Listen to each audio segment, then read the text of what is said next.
Ok. Boa noite do Senhor para todo mundo. Muito bom estar com vocês. E vamos falar sobre evangelismo. Mas primeiro vamos ter uma oração. O seguinte, aqui em Recife está chovendo muito, é por isso que eu estou atrasado. Levou 1 hora e 45 minutos para chegar em casa. E aí fiquei preso no trânsito. Quando chove em Recife, tudo para. Aí, então, mas graças a Deus chegamos e graças a Deus o Ranieri podia adiantar a mensagem dele para deixar esse tempo para mim. Então vamos ter essa oração. Quero orar pelas pessoas que moram em áreas de risco aqui em Recife, porque é muito perigoso e vamos pedir a misericórdia de Deus para eles. Vamos orar. Obrigado, Senhor, por esse momento de estudo sobre um assunto tão importante para a sua igreja, para os discípulos do seu filho Jesus, e que nós podemos fazer um bom trabalho aqui, aprender e motivar as pessoas a espalhar, a proclamar o Evangelho do seu Filho Jesus Cristo. Também, Pai, devido às chuvas, muitas chuvas, queremos interceder também pelas pessoas que moram em áreas de risco, que o Senhor tenha misericórdia deles, que preserve a vida das pessoas nesses lugares. Em nome de Jesus nós pedimos e agradecemos ao Senhor por todas as bênçãos que o Senhor tem derramado sobre nós e pedimos que o Senhor continue conosco neste momento, em nome dele. Amém. Então, evangelismo muito importante para a igreja, né? Então, vamos ver. Eu tenho algumas coisas aqui para perguntar para você. A igreja que não evangeliza é uma igreja de Cristo? Pense nisso. A igreja que não evangeliza é uma igreja de Cristo?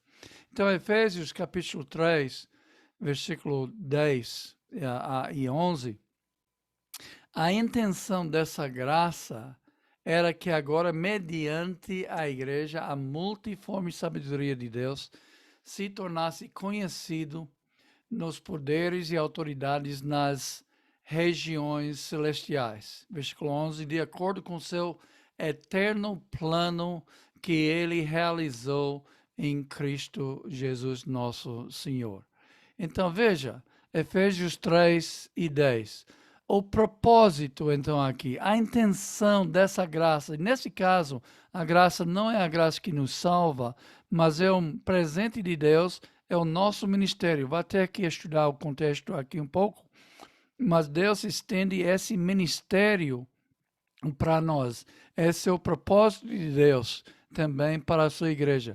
E ele estende para quem eu acabei de falar, na verdade, era que agora mediante a igreja. Então essa graça, esse ministério é para o corpo de todos os salvos que a gente chama igreja. E o que é que ele está querendo aqui? Que a multiforme sabedoria de Deus, que é o evangelho, né? Que seja, então, qual é a ação que devemos tomar? Que seja, que se torna conhecida, né? Essa sabedoria de Deus. Seja pregado, né? O evangelho, seja anunciado o evangelho de Jesus Cristo. E onde? Ele disse dos poderes e autoridades nas regiões celestiais.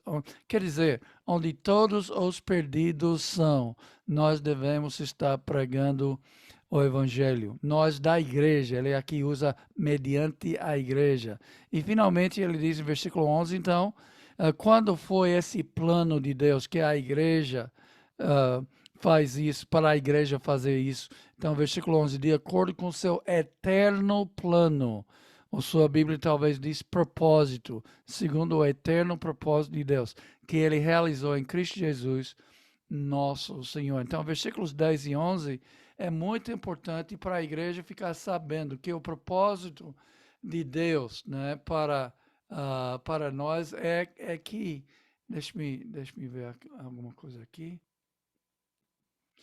O propósito de Deus em nos dar esta graça, porque Ele nos deu essa graça, este ministério. E quando Ele fala nos dá, nos quer dizer igreja, corpo dos salvos. e que a multiforme sabedoria de Deus, o evangelho das insondáveis riquezas de Cristo, que Paulo até usa essa expressão também nesse mesmo contexto, seja pregado ou anunciado de alguma forma em todos os lugares onde encontramos perdidos. Isto é, o eterno propósito, o plano de Deus realizado em Cristo Jesus. Então, veja bem, deixe-me perguntar novamente, né, aqui, se este é o propósito de Deus para a igreja que não evangeliza é uma igreja de Cristo? Eu não vou responder, eu acho que você já entendeu. Você responde. Agora, outra pergunta também, é semelhante à primeira pergunta, mas o discípulo que não evangeliza é verdadeiramente um discípulo de Cristo? O que é um discípulo? Vocês sabem, mas vamos revisar. O discípulo é um seguidor de Jesus, não é verdade? Jesus dizia a todos: se alguém quiser acompanhar-me ou vir após mim, negue-se a si mesmo, tome diariamente a sua cruz e siga-me. Então, o discípulo é um seguidor de Jesus. Lucas 9:23. Mas também é um imitador de Jesus, ou um imitador de Deus, entendendo que Jesus também é Deus, mas o Filho de Deus também. Então, portanto, sejam imitadores de Deus como filhos amados e vivam em amor, como também Cristo nos amou. Efésios capítulo 5, versículos 1 e 2, ok? Então, o discípulo de Cristo é um seguidor de Jesus, é um imitador de Jesus, ok? Então, qual foi o propósito de Cristo, então, ter vindo ao mundo? Você conhece a história de Zaqueu, não é? Aquele baixinho que queria tanto ver Jesus, mesmo ele sendo um grande pecador, um publicano, que tinha defraudado muitas pessoas, mas ele queria ver, como todo mundo naquela época, queria ver Jesus. Então, ele sendo baixinho e as multidões cercando Jesus, então ele não podia ver bem, então ele subiu numa árvore aí para poder ver Jesus. E quando Jesus chegou nessa árvore, ele olhou para lá para cima e disse: Oi, Zaqueu, você desceu porque eu vou para a sua casa hoje. Então, Jesus foi para a casa dele. Nós não sabemos tudo que Jesus ensinou lá, mas nós sabemos o que aconteceu com Zaqueu. Zaqueu se arrependeu dos seus pecados. E Jesus disse: Hoje chegou a salvação nessa casa. E no próximo versículo, versículo 10, Jesus fala o seguinte: Pois o Filho do Homem, falando dele mesmo, veio buscar e salvar o que estava perdido. Lucas 19 e versículo 10. A história se encontra em Lucas 19, 1 até 10. Esse é o último versículo. Então, pois o Filho do Homem veio buscar e salvar o que estava perdido. Você é um discípulo de Cristo? Então, isso quer dizer que você vai seguir os passos de Jesus, ok? Você é um discípulo de Cristo, então seguidor, imitador.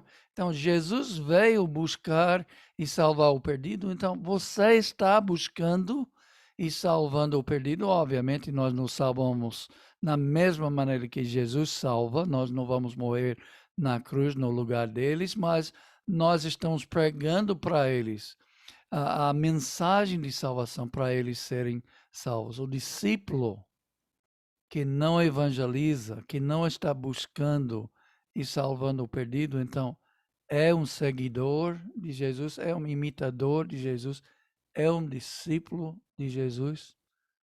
Também eu não vou responder. Eu acho que você já entendeu. Outras perguntas, então, a respeito do evangelismo.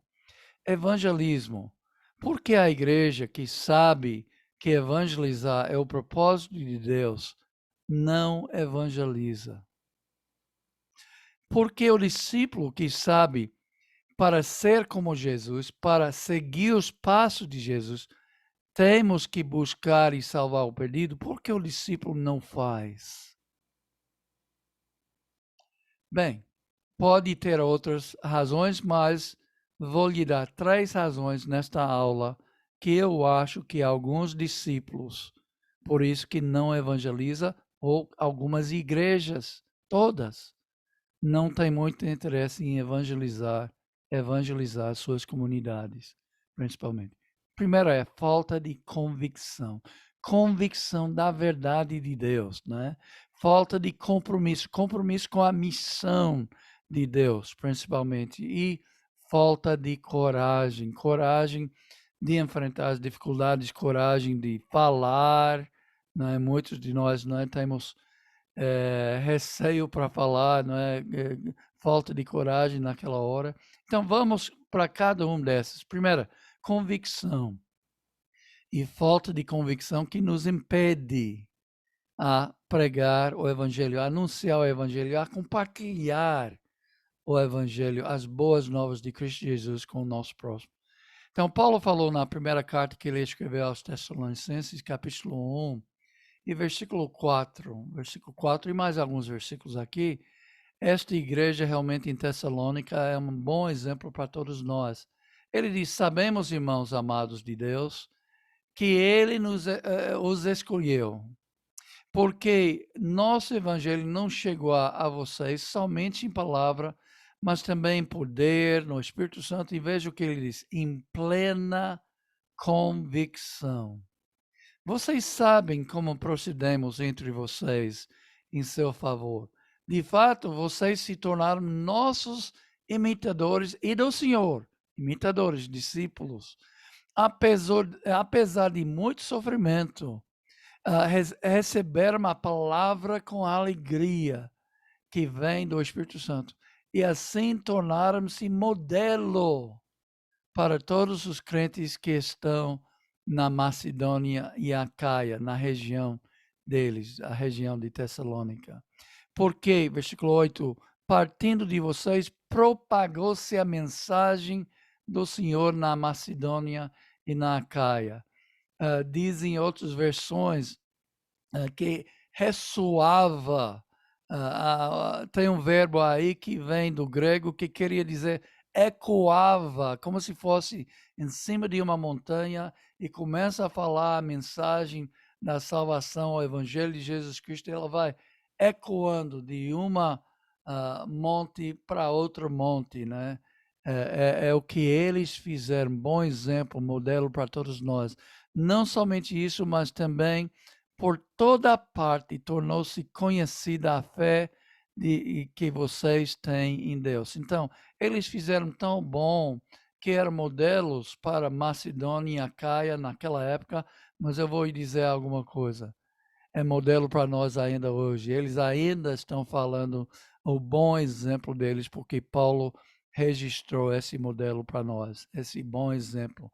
Então, ele fala aqui que a igreja tinha convicção da verdade, imitadores do Senhor, verdadeiros discípulos, então, recebendo a palavra com alegria, tornando-se modelo para todos os crentes, até para nós ainda hoje em dia, e eles propagaram a mensagem do Senhor em toda aquela região e tornou-se conhecida a fé deles por todas as partes, a fé que eles têm em Deus. Eu quero contar uma história pessoal. Eu fui criado neste evangelho, quer dizer, meus pais eram cristãos, fui criado na Igreja de Cristo, e eu dou graças a Deus para as pessoas que me ensinaram na escola dominical até. Eu aprendi muitas coisas com as minhas professoras na escola dominical, mas quando eu cheguei a uma certa idade, todo mundo lá na igreja estava esperando que eu tomasse uma decisão para ser um cristão também, mas eu não quis. Eu não quis. Eu queria experimentar o mundo. Eu sabia, se eu fizesse o compromisso com Jesus, que eu me tornasse um discípulo de Jesus, que eu teria que deixar coisas para trás. E mesmo com uns 11, 12, 13 anos de idade, eu não quis. Eu não quis. Eu queria experimentar o mundo. Então, todo mundo estava preocupado comigo, 14 anos, eu não fiz a decisão, 15 anos, não fiz a decisão. 16 anos, o meu pai decidiu mudar a família nossa para Canadá. e ele pregar numa igreja de Cristo lá em Canadá, na verdade 2 igrejas de Cristo, numa reserva indígena, que tem uma pequena congregação na casa de alguém, e também em outro lugar, em Ontário, né?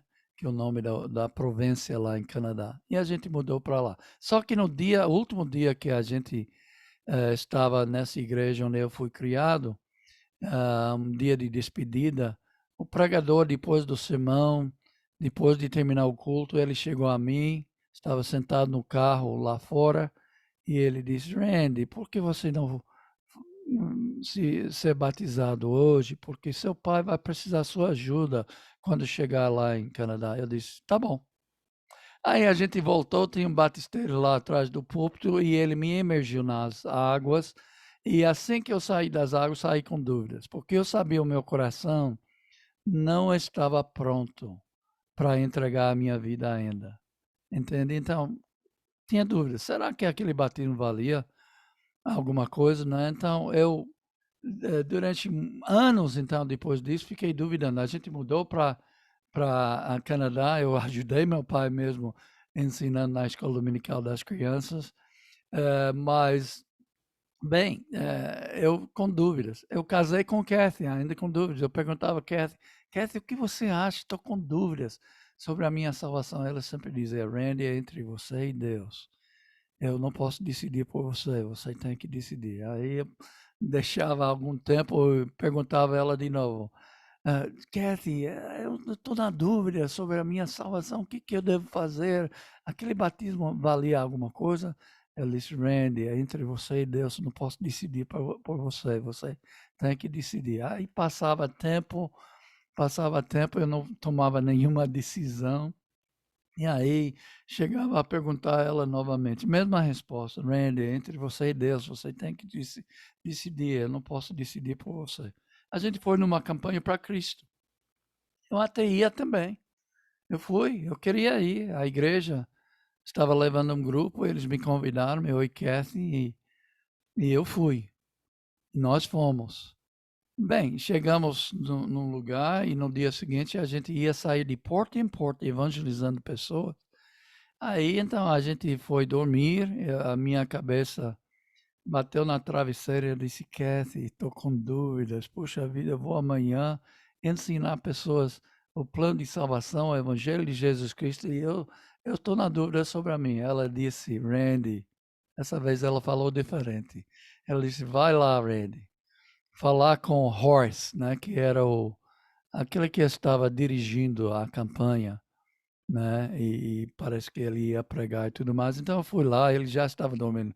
Bati na porta dele, do hotel onde a gente estava hospedado, e ele disse: quem é? Eu disse: Randy, eu preciso falar com você. Ele disse: não pode esperar para amanhã. Eu disse: não, não pode esperar para amanhã. Aí ele abriu a porta um pouco, só aquela brecha na porta, e ele disse: pô, tá bom, pode falar, o que é? E eu contei a história rapidamente sobre o meu batismo e que eu estava com dúvidas. Sabe o que ele disse? Ele disse: Randy, é entre você e Deus. Eu não posso responder por você. Você tem que decidir. Eu olhei para ele e disse: estou decidido. Eu sei. Sabe, o que estava realmente naquele momento pesando na minha consciência? Puxa vida, eu não tenho convicção nem da minha salvação. Como é que eu vou sair amanhã de porta em porta ensinando outras pessoas, evangelizando as pessoas? Entende? Então, ter convicção não só da sua própria salvação, mas ter convicção das coisas que você vai ensinar para essas pessoas é muito importante. Não pode ensinar se você não tem convicção. Então, algumas dicas para ter convicção. Veja, orar, ok? Eu posso até mandar fazer isso disponível para vocês, porque a gente tem pouco tempo, não sei se vai dar para realmente falar tudo que eu preparei, não é? Também passa algum tempo desenvolvendo a mensagem, né?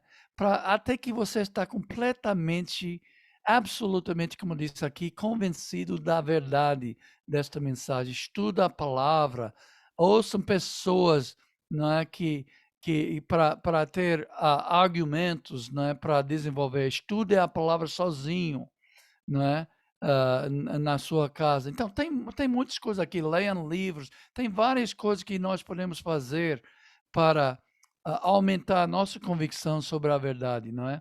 Pare com a conversa negativa. Às vezes a gente tem uma conversa, nós somos os únicos que pensam assim, né? Não tenho certeza. Não. Tira as suas dúvidas, estuda, para com a autocrítica, né? Então, tem todas essas coisas aqui.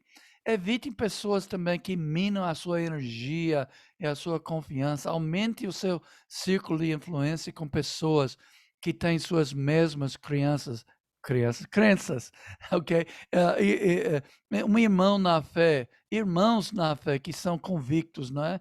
Então, recebe a influência deles, vai aumentar a sua confiança também, sua convicção. Compartilhe a sua mensagem com convicção. E ouça as reações das pessoas, aprende com seus erros, mude no sentido de ter mais convicção daquelas coisas que você está falando, não é? Usam outros versículos, talvez, outros que ficam mais claros na sua mente, não é? Quer dizer, ouça os outros, mas com o objetivo de desenvolver ainda mais o seu pensamento sobre esses fatos.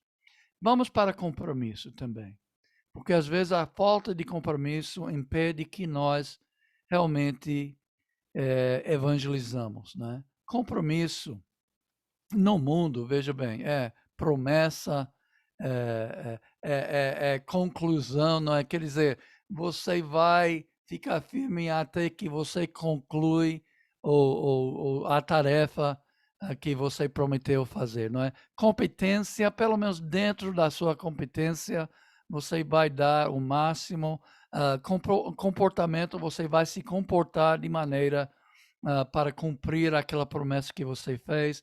Você vai transmitir a confiança e finalmente você vai ter sucesso. Mas quando se trata da igreja, não é completamente diferente do que isso, mas obviamente o alvo do nosso compromisso é diferente. Nós temos que ter um compromisso com Jesus, com Deus Pai, com o Espírito Santo. Nós temos que ter compromisso com o crescimento espiritual, crescimento bíblico, né? Crescimento no conhecimento bíblico. Nós temos que ter um compromisso com a igreja, com a frequência da igreja, com uns aos outros, não é? Ajudando, servindo uns aos outros, com a parte financeira da igreja. Temos que ter um compromisso com a missão. Na verdade, a nossa aula hoje à noite é sobre isso, porque a missão da igreja é o evangelismo, dando o seu testemunho, ensinando o que a Bíblia fala para a pessoa ser salvo. Tem que ter um compromisso. Compromisso com o comportamento, que também é muito importante no evangelismo. Se você não está se comportando como aquela mensagem que você está pregando, as pessoas não vão aceitar. Então, e compromisso que finalmente o sucesso é quando Jesus disse: muito bem, servo bom e fiel. Nós temos que ter um compromisso em ser fiel até a morte, e aí nós vamos receber esse muito bem, servo fiel. O que é o compromisso, então? Compromisso é a coragem para mudar. Compromisso é falar sim repetidamente. Não há espaço para não nesse compromisso. Compromisso é lealdade. Compromisso é confiabilidade. Compromisso é dedicação. Ok? Compromisso não é desistir quando está ficando, mesmo quando a tarefa está ficando chata ou desafiadora, ou você está ficando entediado, desanimado. Não pode deixar essas coisas impedir. Você tem compromisso. Compromisso, depois de tudo, é promessa. Você está fazendo promessa. E quando você faz uma promessa, quando um discípulo faz uma promessa, então, você vai fazer o que você disse. Faça, então, o que diz nesse compromisso. Jesus disse: seja o seu sim, sim, e o seu não, não. O que passar disso vem do maligno. Então, quando nós tomamos um compromisso, é a nossa palavra, é a nossa promessa, e nós temos que ser fiel, e nós temos que cumprir. Isso aqui Jesus disse sim, sim e não, não. Mateus 5, em versículo 37. Então, na verdade, compromisso é discipulado. Pense bem. Se você é um discípulo, então, será que isso é o problema? Que nós não estamos no discipulado, né? Nós não estamos discípulos de verdade. Será que não somos verdadeiramente discípulos de Jesus? Lucas 9, 62, Jesus disse: ninguém que põe a mão no arado e olhe para trás é apto para o reino de Deus. Então, nós temos um compromisso para cumprir a missão de Jesus aqui na terra. João 6,66, infelizmente, o que aconteceu às vezes, daquela hora em diante, muitos dos seus discípulos voltaram atrás e deixaram de segui-lo. Que tristeza. Segundo Timóteo capítulo 1, versículo 12, Paulo, já no fim da vida dele, por essa causa também sofro, mas não me envergonho, porque sei em quem tenho crido, estou bem certo de que ele é poderoso para guardar o meu depósito até aquele dia. E também coragem. Falta de coragem, e eu entendo muito bem isso, né? A coragem até de falar em público, e ninguém está pedindo para você pregar em público. Tem alguns que têm esse dom, graças a Deus, mas muitos não têm. Mas falar com uma pessoa, falar em público é o medo maior que existe, mais do que medo de cobras, mais do que medo de aranhas, mais do que medo de lugares altos. O medo de falar em público é muito grande, precisa de coragem mesmo. O povo de Deus em Atos tinha coragem. Em Atos capítulo 4, o Pedro e João estavam perante o Sinédrio, estava sendo questionado, eles tinham curado alguém em capítulo 3 e eles foram chamados porque eles também pregaram em nome de Jesus. Aí então as autoridades e líderes do povo, Pedro falando com eles, começou a explicar que pelo nome de Jesus foi feito isso, eles não queriam a glória. Em versículo 23, então finalmente eles foram soltos. Pedro e João voltaram para seus e contaram o que os chefes dos sacerdotes e os líderes religiosos tinham dito. Ouvindo isso, levantaram juntos a voz de Deus. Então eles começam a fazer o quê? A orar. Eles já estavam cheios do Espírito Santo, já estavam corajosos perante aquelas autoridades e eles falaram: nós não vamos parar de falar não sobre esse nome de Jesus, né, que pode salvar. É o único nome em que há salvação, ele disse. Nós não vamos parar. E aqui, juntando com os irmãos na igreja, então eles oraram. E aí, em versículo 29, estou pulando muitas coisas aqui, mas agora o Senhor considera as ameaças deles, dessas autoridades, e capacita os teus servos para anunciar-me a